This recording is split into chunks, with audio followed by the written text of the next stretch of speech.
세상에 너무 오랜만입니다. 아, 좋습니다.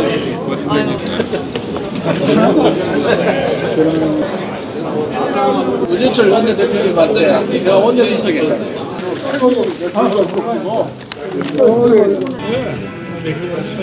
고맙습니다. 무슨 말씀?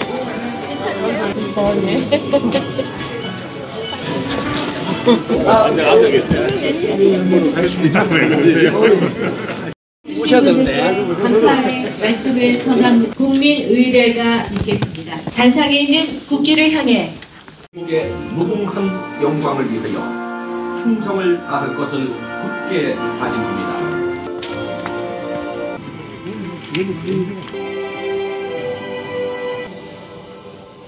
원유철 파이팅! 제가 다시 이렇게 국민 속으로 돌아갈 수 있었던 힘, 그 힘은 바로 권력도 명예도 아니었고 국민의 마음이었습니다. 제가 쓰러질 때마다 지칠 때마다 손을 내밀어 주셨던 홍택 시민 한 분 한 분, 또 절망 속에도 저에게 용기를 심어주셔서 저를 일으켜 세우신 바로 오늘 이 자리에 함께하고 계신 한 분 한 분들의 격려와 성원이 저를 다시 이 자리에 서게 해주셨습니다. 새로운 출발, 다시 국민 속으로라는 책의 제목처럼 이제 앞으로 제가 더욱 새롭게 정진하는 모습으로 여러분들의 성원과 격려에 보답하며 기대에 부응할 수 있도록 최선을 다하겠습니다. 다시 한번 바쁘신 일정 다 뒤로 하시고 저를 격려해 주시고 축하해 주시기 위해서 귀한 걸음 해주신 모든 분들께 진심으로 감사드립니다. 고맙습니다.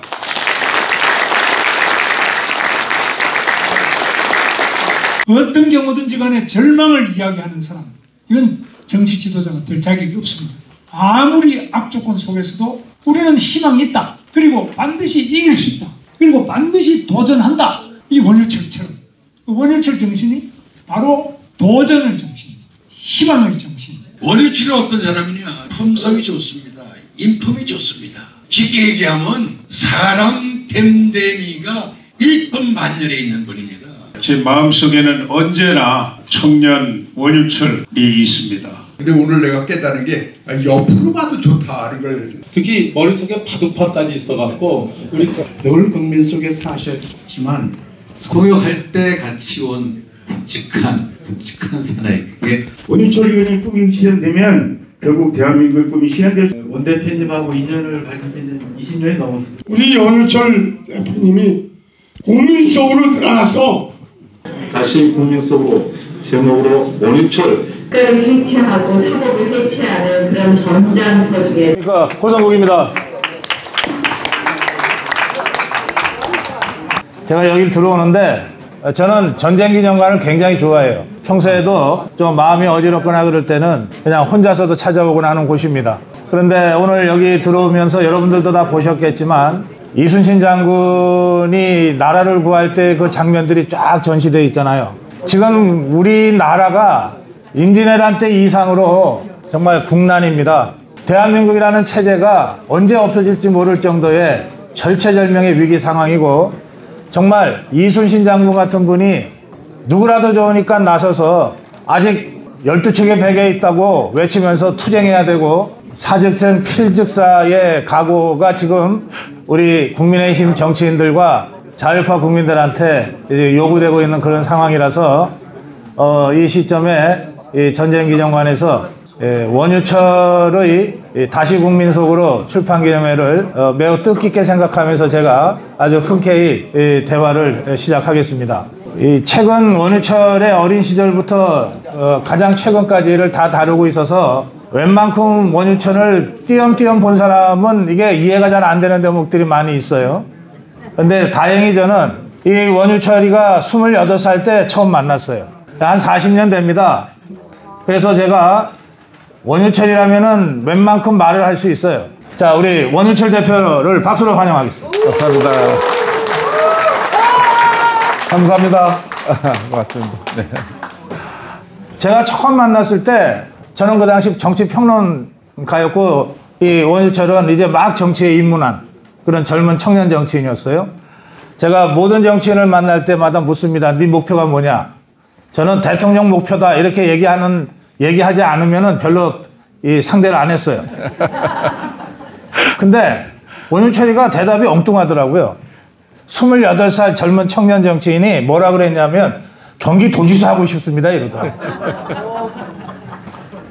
그래서 처음에는 대통령이 아니니까 상대 안 하려고 그랬어요.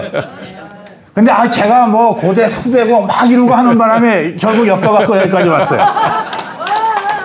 그런데 경기도지사의 꿈, 이게 젊은 청년 원유철 정치 초년생의 꿈이었어요. 그때 어떻게 그런 꿈을 갖고 있었어요? 그때 박사님 만났을 때가 이제 제가 도의원 할 때니까 네. 예, 경기도의원 하면서 경기도정을 접해보니까 경기도가 대한민국의 축소판이더라고요. 또 경기도가 잘 돼야지 대한민국의 희망을 만들 수 있다는 생각을 가졌어요.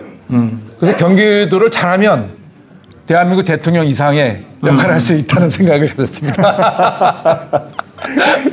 그러니까 경기도지사의 꿈을 한 40년간 갖고 온 거예요. 네. 근데 꿈은 좀 준비는 잘 됐어요?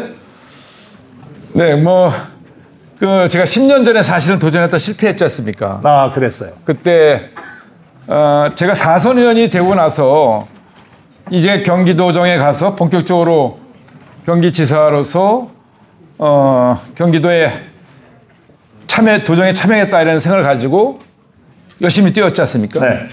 그 당시에는 우리 한나라당의 지지율이 높아서 상대당, 당시 민주당의 예상 후보였던 김진표 의원, 지금은 의장님으로 되셨고 이제 정계 은퇴하셨는데요. 네. 김진표 의원, 원혜영 의원, 이 두 분이 민주당의 후보이셨고, 저희 쪽에는 이제 저하고 정병국, 김영선, 그 당시 다 4선이었어요. 그래서 이제 그렇게 경쟁을 했는데, 그때는 제가 가상 대결에서 김진표 선배, 원혜영 선배를 다 이겼어요. 여론조사에서.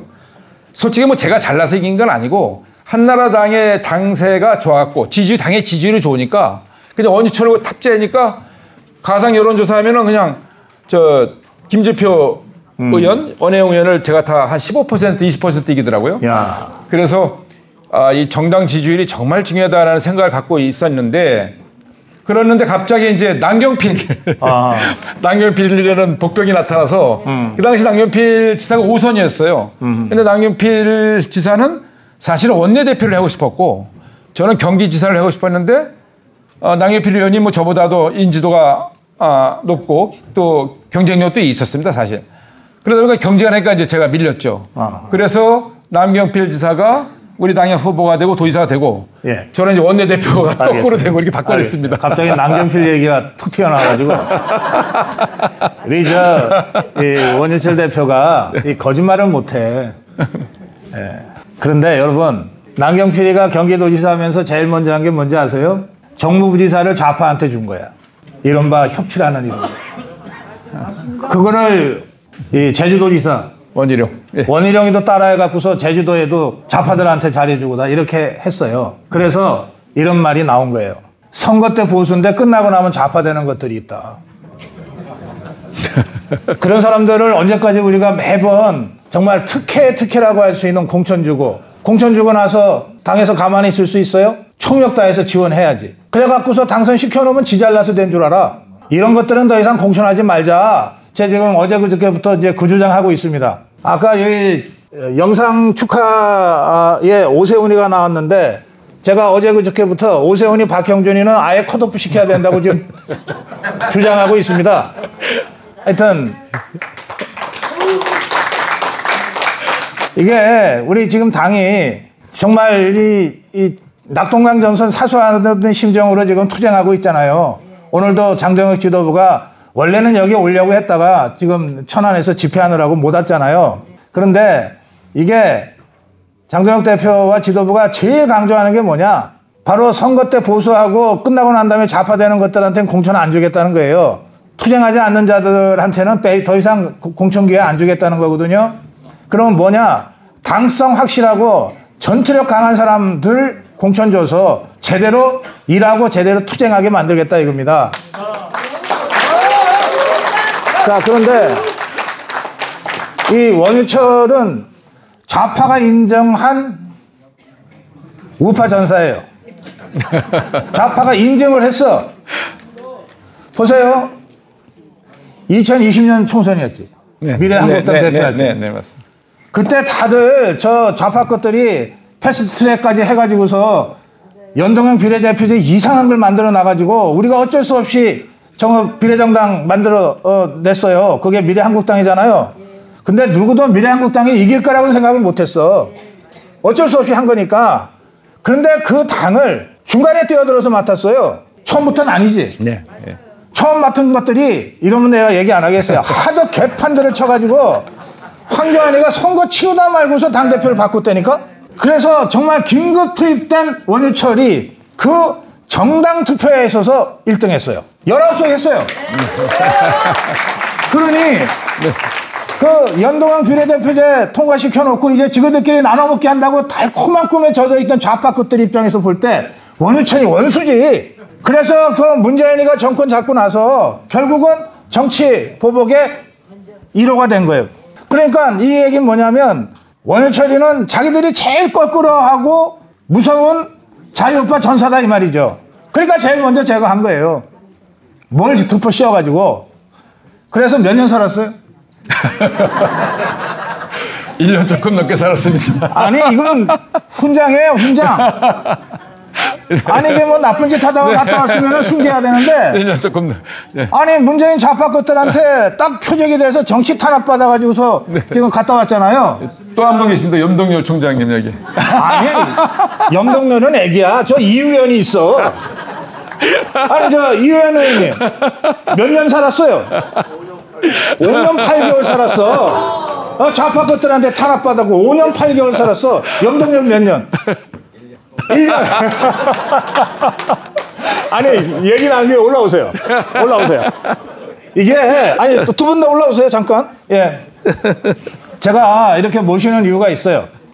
좌파 것들이 아무나 막 치지 않아요. 진짜 막 눈에 가시 같은 사람들, 이런 사람들을 표적으로 삼아서 이 감옥에 보내는데. 근데 정말 저보다 공이 많으시고 미래한국당을 1등을 만드는데 저보다 공이 많으시고 고생을 많이 하신 분. 당대표 할 때 사무총장. 그러니까 실질적으로 2020년 총선에 미래한국당 승리의 두 주역이에요. 박수 좀 해보고. 우리 염동열 총장님은 그 최고위원도 하셨고요. 그 우리 자유한국당, 그 다음에 인재영입위원장도 하셨고요. 그리고 뭐 그전에는 JC 전국중앙회장도 하셨고. 우리 당에 뭐 이 정도 형님. 아니 그러니까 죄송합니다. 그러니까 선거에서 이기면 감옥 간다니까. 선거에서 이겨서 정권을 잡으면 상관없어. 근데 선거에서 이겼는데 정권을 뺏기면은 제일 먼저 감옥 가게 돼 있어요. 그래서 이 염동열 의원이나 이 원유철 대표의 감옥 경험은 이거는 훈장이다. 그러면 이우현 의원은 아니 뭔 짓을 그렇게 했길래 5년 8개월을 살아. 저는 박근혜 대통령을 최측근으로 좀 모셨고요. 조금 전에 가신 우리 서청원 대표님 어떻게 보면 비서실장을 오래 하다 보니까 친박 학살에 제가 모든 거 짊어지고 최경환 선배하고 둘이 한날 1시에 감옥 갔다 오는 거. 아니 연쇄살인범도 5년은 잘 안 나가요. 얼마나 좌파 것들이 무서웠으면 5년 8개월을 붙잡아 뒀겠어요. 그래서 저는 이제 이 세 분을 이렇게 함께 여러분과 말씀 나누면서 이제 진짜 전사들이 돌아왔다. 그렇게 제가 여러분께 알리고 싶어요. 우리 이우현 전 의원도 용인에서 다시 정치 재개를 시작했습니다. 그리고 염동열 전 의원은 강원도 평창인데 강원도에서 다시 정치 재개를 시작했어요. 여러분, 우리가 국민의힘을 보면서 한편으로는 어쩔 수 없이 지지하지만 한편으로는 정말 저거밖에 못하냐 그러고 막 이런 게 치어오르잖아. 그게 그 지도부 몇 사람이 제대로 싸울 줄 몰라서 그런 거예요. 지금 장동혁 대표 혼자서 또 김민수 최고위원 둘이서 싸워도 그렇게 잘 싸우잖아. 근데 이 박근혜 정부 때 친박 세력의 핵심들은 진짜 일당백의 전사들이었어요. 그래서 이분들이 그렇게 정치 탄압당하고 5년 8개월 뭐 1년 2년씩 다 활동이 중지됐어요. 제가 원윤철 대표가 이제 감옥 살고 나왔어요. 감옥 살고 나와서 이제 만났는데 감옥 살 때보다 더 답답해 하더라고요. 감옥 살 때는 아까 그러잖아요. 웃으면서 오히려 면회 온 사람들한테. 그런데 그건 똑같아. 제가 염동열도 면회 갔고 이의원 의원도 면회 다 갔거든요. 아니 감옥 갔더니 그렇게 좋은가 봐. 빵 체질들이야. 그런데 이분들이 다 이제 살고 나왔잖아. 그런데 그렇게 답답해하는 거야. 왜 그러냐? 정치인은 활동을 못하게 만들어 놓으면 그러니까 죽는 거랑 똑같아요. 근데 감옥은 나왔는데 사면복권이 안 된 거예요. 그래서 아무것도 할 수가 없는 상태예요. 그래서 그렇게 답답해 했는데 마침내 이 세 분이 모두 사면복권이 됐어요. 윤석열 대통령이 사면복권을 시켜주고 자기가 감옥에 가버렸어. 그래서 윤석열 대통령이 다시 정치 재개의 기회를 준 거거든요. 그러니까 우리가 이렇게 얘기할 수 있는 거예요.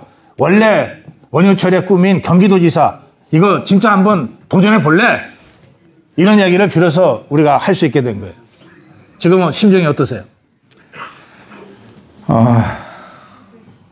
지금은 뭐 사실은 이제 제가 그 평택 시민들로부터 받아온 그런 사랑, 그런 정치적인 자산을 온몸을 던져서 불살아야겠다 이러한 각오로 임하고 있고요. 내년 6월에 아무튼 행동하는 모습으로 보여드리겠습니다. 지금 뭐 여러 가지 제한이 있어서 말씀 못 드리고, 네, 자 기대에 반드시 부응하도록 최선을 다하겠습니다. 네. 시간이 다 돼서 이제 네, 시간이 다 돼서 마무리해야 되겠는데 네. 저는 이렇게 생각해요. 우리나라 정치사에 수많은 세력들이 나타났다가 사라졌다가 이러잖아요. 예, 뭐 이를테면 YS의 상도동계, 뭐 DJ의 동교동계 이런 식으로. 그 수많은 세력들 중에 노무현은 또 뭐 노사모가 있고 문재인은 대깨문이 있고 이재명이 개딸이 있듯이 그런데 그 수많은 정치 세력 중에 가장 비극적인 세력이 박근혜 세력이었다고 생각해요. 왜 그러냐? 한참 전성기에 갑자기 허리가 딱 꺾여버린 거예요. 세력이거든요. 세력적으로 허리가 끊겨버린 거예요. 그리고 그 모든 멍해를 전부 다 뒤집어 쓸 수밖에 없었어요.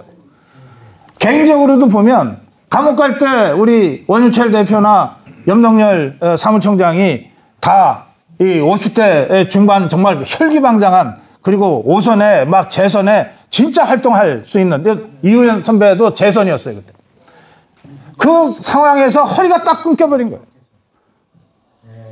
그래서 가장 비극적인 이 정치 세대, 이 박근혜 세력, 친박계. 오늘 아까 역전의 용사들, 이 수많은 우리 기라성 같은 선배들이 다 친박계 자장하면서 정치를 해오셨던 분들인데 이제 여기서 끝낼 수는 없다. 다시 일어서야 되겠다. 그게 다시 국민 속으로의 외침의 핵심이라고 저는 생각합니다. 그래서 박수를 제대로 한번 치실래요?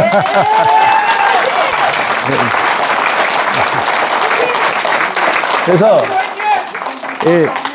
친박의 핵심이고 또 가장 집중적으로 좌파들로부터 탄압받고 그래서 5년 8개월 저 같으면 못 살아. 내가 2년은 살아봤는데 5년 8개월은 나도 못 살겠어요. 이걸 버텨내고 다시 일어서고 계시다니까요. 그래서 우리 세 분께 여러분 정말 뜨거운 격려의 박수를 보내주시는데 한 말씀씩 듣고 그때마다 좀 뜨겁게 한번 격려해 주시면 좋겠어요. 염동열 의원부터 시작합시다. 감사합니다. 좀 전에 고성국 우리 형님께서 말씀 주셨듯이 저는 개인의 욕심, 개인의 명예는 내려놨습니다. 다만 이 나라를 위해서 또 이 후손들을 위해서 우리가 해야 할 일은 바로 보수가 다시 정권을 잡는 일입니다. 이 일에 매진하고 여러분과 함께 대한민국의 풍요로운 땅을 위해 최선을 다하겠습니다. 고맙습니다.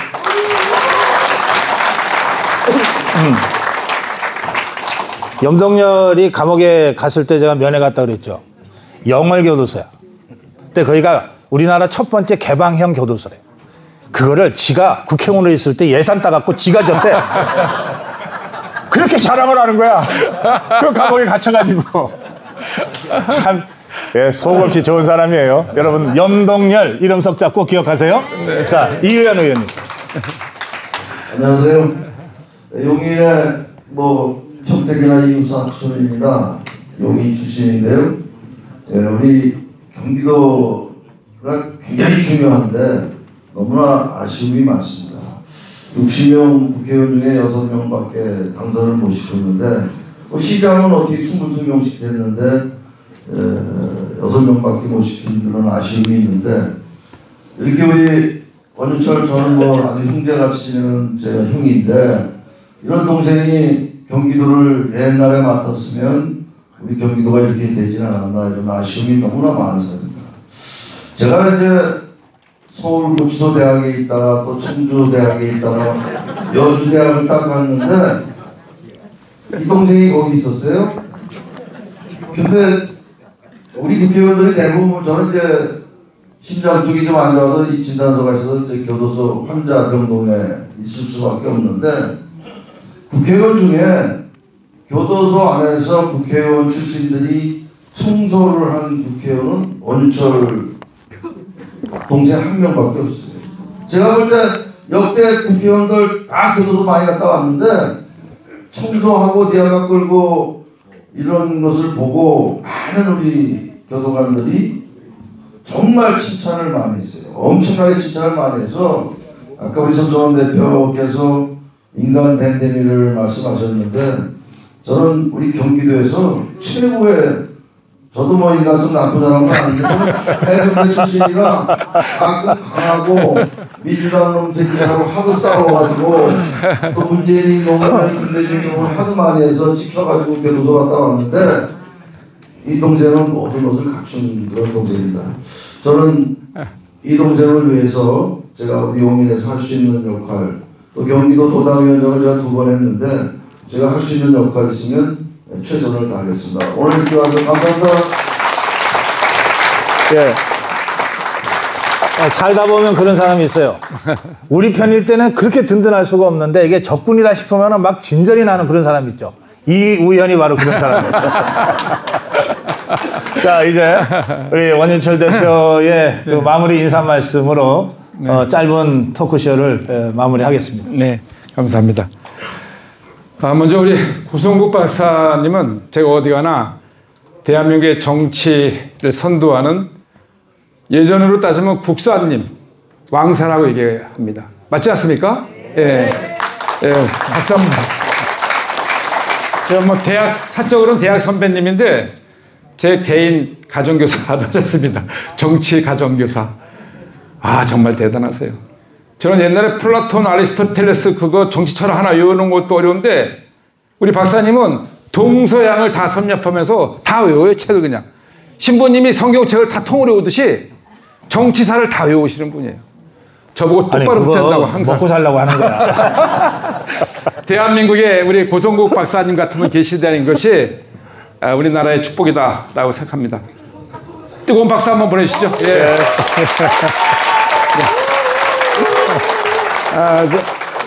이제 저 말씀 올리겠습니다.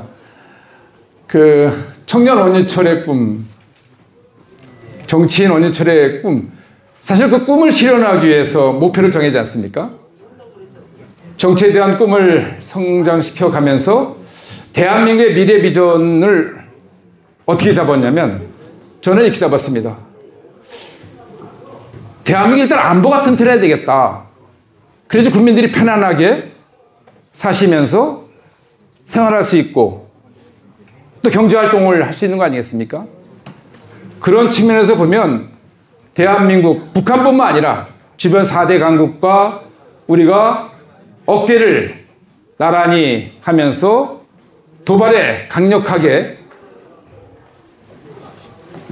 억제하고 제압할 수 있는 힘을 길러야 되겠다. 그것으로 주장한 것이 아까 여러분께서 말씀하셨지만 대한민국이 무슨 전쟁을 하기 위해서가 아니라 평화를 지키기 위해서 우리도 자위권 차원의 핵을 가져야 된다는 것을 주장했던 것입니다. 네. 또 한 가지는 대한민국이 작은 나라인데 유엔에 198개국이 정확히 193개국일 겁니다. 193개국이 가입되어 있는데 대한민국이 108번째입니다. 면적으로 따지면 남한만 10만 제곱킬로밖에 안 돼요. 근데 경제적으로는 10위 안에 들고 있잖아요. 대한민국은 어떤 그런 물적 자원이 굉장히 부족해요. 우수한 인적 자원을 가지고 대한민국의 부를 만들고 국민들이 먹고 사는 거 아니겠습니까? 그런데 그렇게 보면 물류 경쟁력이 굉장히 중요합니다. 쉽게 말해서 경제 실크로드를 우리가 잘 개척해야 되는데 대한민국은 한반도라는 아주 중요한 지정학적 위치, 대륙과 해양을 연결할 수 있는 중요한 지정학적 위치에 있음에도 불구하고 북한 벽에 가로막혀서 섬처럼 고립되어 있지 않습니까?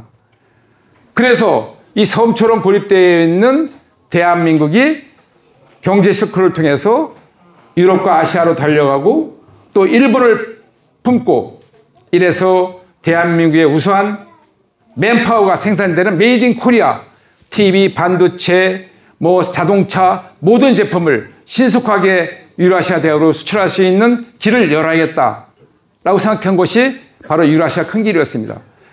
그런데 유라시아 큰 길이든 대한민국 안보를 지키던 이러한 역할을 할 수 있는 곳이 일단은 경기도지사하고 대통령이라는 자리입니다. 그런데 제가 그러한 꿈을 현실화시킬 수 있는 시각에서 보면 일단은 표현이 적절한지 모르겠습니다. 아무튼 경기도가 대한민국의 안보와 경제의 중심이 될 수밖에 없고 그런 중심 역할을 해야 된다. 그런 차원에서 경기도에 대한 꿈, 원유철의 경기도에 대한 꿈은 앞으로 계속 이어질 거다. 네, 그러니까 일단 경기지사 먼저 하고 그 다음에 대통령 하겠다는 얘기죠. 이거는 그건 아니고요. 아무튼 저는 예전에는 자리를 보고 이렇게 어렸을 때는 그런 게 있었어요. 근데 지금은 제가 할 수 있는 목표를 보고 목표를 갖고 도전하는 겁니다. 지금은 경기지사라는 자리가 대한민국의 중심적인 역할을 할 수 있는데 그런 목표를 가지고 제가 도전하는 것, 이것이 지금 제가 노력하는 과정에 있다는 것을 말씀드립니다. 아주 표현하기 어렵네요. 이게 선거법이 제한이 많아서 표현이 어렵습니다. 네네. 네네. 아주 잘했어요. 자, 여러분 원유철의 꿈과 함께 해주십시오. 고맙습니다. 감사합니다. 감사합니다. 고맙습니다. 고맙습니다.